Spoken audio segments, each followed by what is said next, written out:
Hey everybody, it's Lisa. Welcome back to my channel. Today I'm going to show you how I made a gingerbread house from start to finish. It took me 3 days and I have over 4.5 hours of footage that I time-lapsed so that we could watch this video in 10 minutes. So to get started, I used a foam board from Dollar Tree and made a pattern.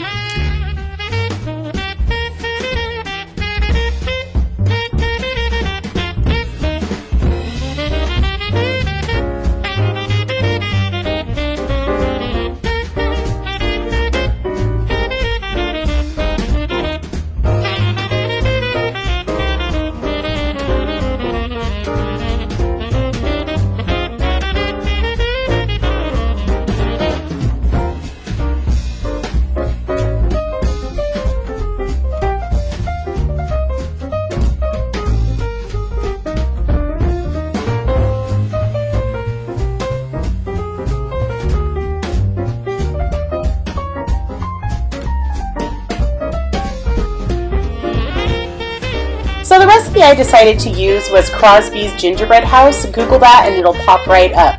This recipe is edible, yet it's considered a non-edible gingerbread recipe because it is made for structure, not made for flavor.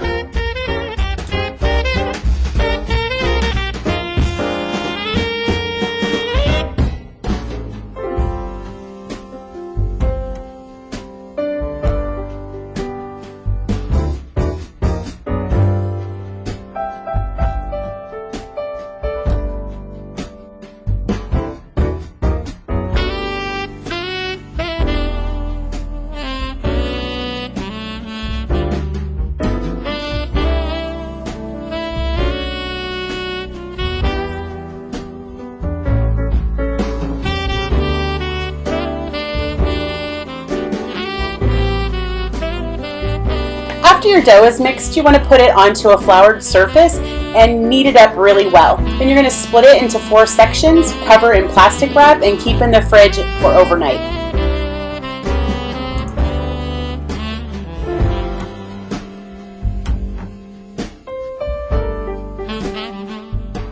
After your dough's been sitting in the fridge overnight, you're going to roll it out on a cookie sheet covered in parchment paper. Your dough should be rolled out about 1/4 inch in thickness. Once you have your dough rolled out, flour your surface, put on your pattern, and cut your pattern out.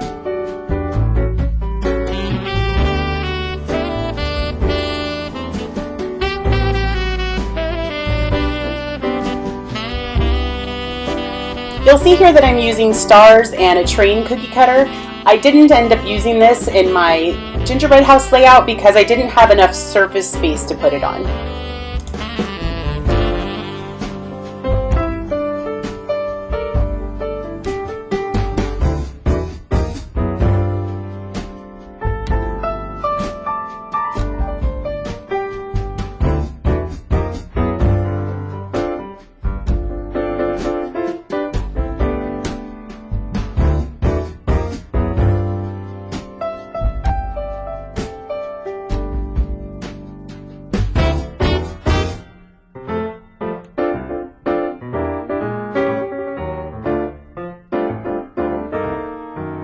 For the glue for this gingerbread house, you're going to be using royal icing, which is just egg white, powdered sugar, and lemon juice.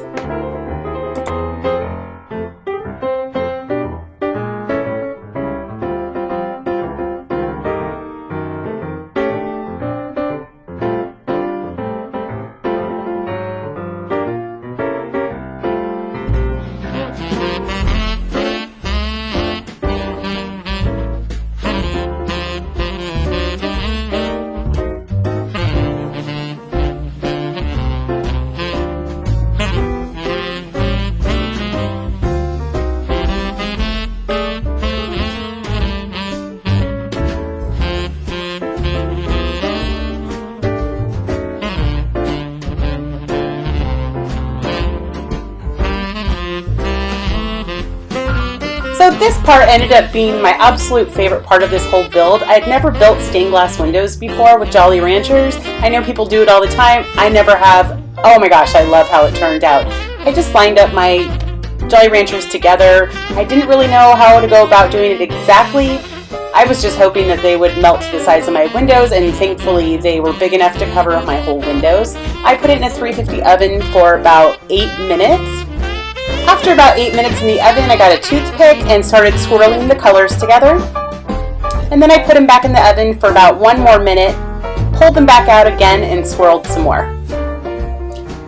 So once you've swirled your Jolly Ranchers to get a pattern that you like, set it aside for about 20 minutes so it can cool and harden completely. Once your Jolly Rancher windows have cooled completely, size them up to your gingerbread house windows and see how you need to break them down so that they fit accordingly. Be very careful doing this. I was really gentle and I was very, very patient with myself to not rush through this because I did not want to break my window.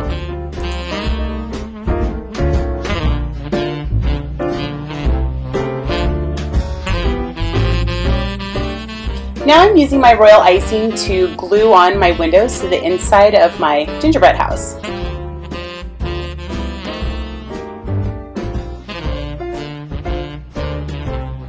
You can see here how the colors show through. I think it's so beautiful. I wish I had done it on the door too.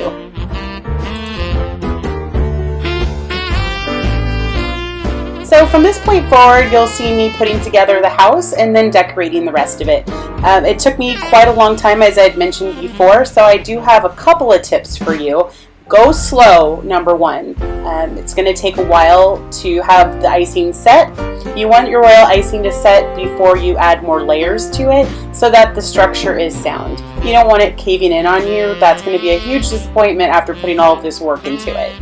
I did have a few moments, a few scares there where my house started coming apart. I just took a deep breath and kept on going nice and slow and waited the amount of time I needed to before I moved on to the next step.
Alright, so here's the final product. I am really happy with the way it turned out.